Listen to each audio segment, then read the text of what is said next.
On a un énorme défi sur les enjeux énergétiques et les enjeux d'adaptation au changement climatique. C'est comment est-ce qu'on fait en sorte de décarboner l'énergie qu'on utilise pour chauffer nos logements et pour chauffer l'eau, tout simplement.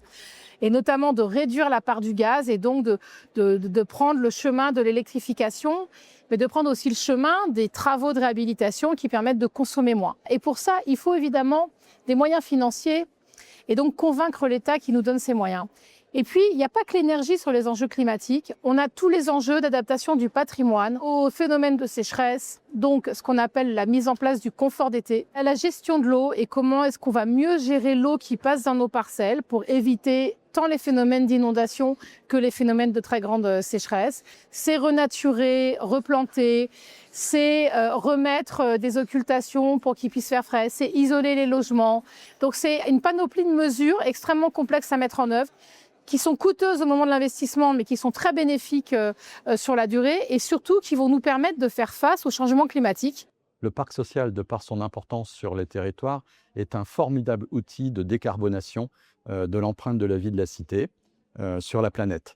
Dans une ville comme Roubaix, qui a été construite autour d'usines et avec des ouvriers qui sont tassés autour des usines, beaucoup d'habitants étouffent. Ils étouffent dans la rue, parce que la rue ou l'espace public en général est beaucoup trop bitumé, n'a pas de nature, n'a pas d'espace de nature.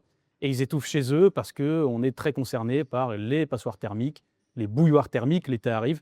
Et donc forcément les habitants sont très concernés là-dessus. Donc il faut réhabiliter et puis il faut aménager, avoir accès à plus de nature, plus de verdure. Il faut ce logement qui protège en toutes circonstances et des fortes chaleurs et des frimas à l'automne ou à l'hiver. Mon organisme HLM, Pas-de-Calais Habitat, j'ai des logements des années 50, 60, 70. À l'époque, on ne se souciait pas de cela. Parce que quand on était en hiver, on était en hiver. Quand on était en automne, on était en automne. Mais en réalité, aujourd'hui, il n'y a plus d'hiver, il n'y a plus d'automne. Donc il nous appartient aujourd'hui à ce que nos bâtiments qui étaient parfois classés E, F, G, de faire les rénovations pour qu'ils soient adaptés aujourd'hui. Comment? D'abord, faire en sorte que l'enveloppe du toit soit étanche.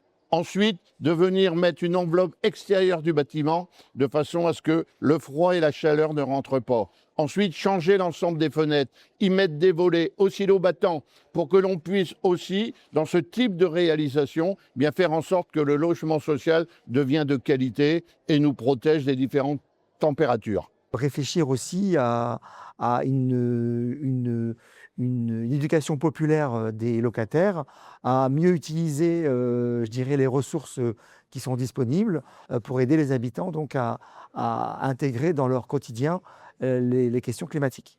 L'adaptation au changement climatique, c'est l'évolution du coût de l'énergie. L'évolution du coût de l'énergie, c'est aussi notamment au nord de la France, des factures de chauffage qui explosent aujourd'hui, des ménages qui n'ont plus la capacité de payer leur bilan énergétique. J'étais ce matin d'ailleurs encore avec une maman qui avait dû aller dans un autre logement parce qu'elle n'avait plus la capacité de payer ses factures de chauffage.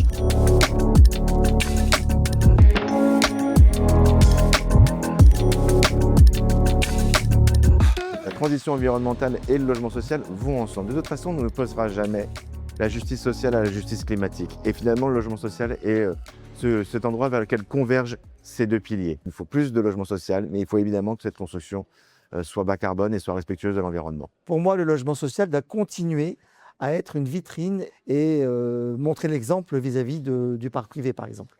Donc du coup, avoir des logements sociaux qui arrivent à se rénover thermiquement, même avant le logement privé, et d'ailleurs le logement social est aujourd'hui en avance dans la rénovation thermique par rapport au logement privé, c'est un élément clé de pouvoir d'achat. Alors en ce qui nous concerne à la communauté urbaine, en juin 2025, nous avons délibéré sur notre projet de territoire que nous avons intitulé « Bifurcation écologique ». Ça veut dire qu'avec les 46 maires, les 46 communes, nous nous sommes engagés autour d'un projet commun, la bifurcation, qui fait en sorte que tous nos projets, et y compris l'habitat, et y compris le développement du logement, doivent être perçus à l'aune de la sobriété foncière, de modes de construction respectueux de l'environnement et d'un cadre de vie qui soit le plus économe possible pour nos habitants et pour les locataires du parc social.